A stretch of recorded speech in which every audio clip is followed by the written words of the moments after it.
I've been solving problems since I was 10 years old. I've been colouring my mother's hair since I was 10 years old, you know. And I remember my mother's only makeup product was only one lipstick.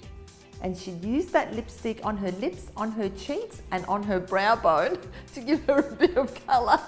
And I think, wow, she was such a problem solver and she didn't even know it. And she looked great.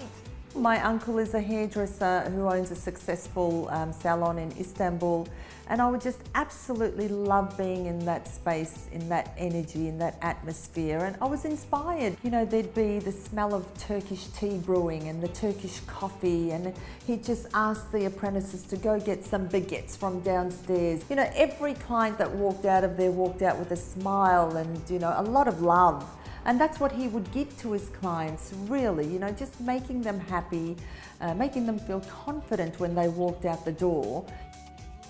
So I've opened up this salon and then I've created a product called Duo.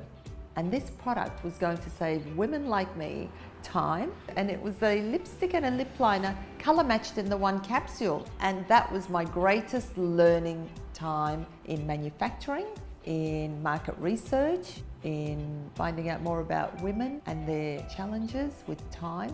And that's what gave me the confidence to create the brands that I create today. And so my morning starts with 60 seconds of my fast and fabulous, few products, a couple of brushes, and I'm done and dusted and looking radiant. Drop the kids off to school, come into the salon. The moment I enter the doors into the salon, it's not about me anymore. It's about my client. It's about, okay, what conversations am I going to have today? Who is coming in today? And we have a laugh and we have a joke, and depends on who the client is, obviously, cut, colour, you name it. And sometimes I even do a song and a dance. So and then it's the general home life, like cooking, washing up, making sure the homework's done and the clothes are washed and ready for the next day. And once the girls are in bed, that's when I have the opportunity to work on my business, contact my suppliers, make sure everything's running smoothly, and I will finish my day with gratitude and lots of ideas going on in my head. But a 5-minute meditation makes me sleep very well overnight.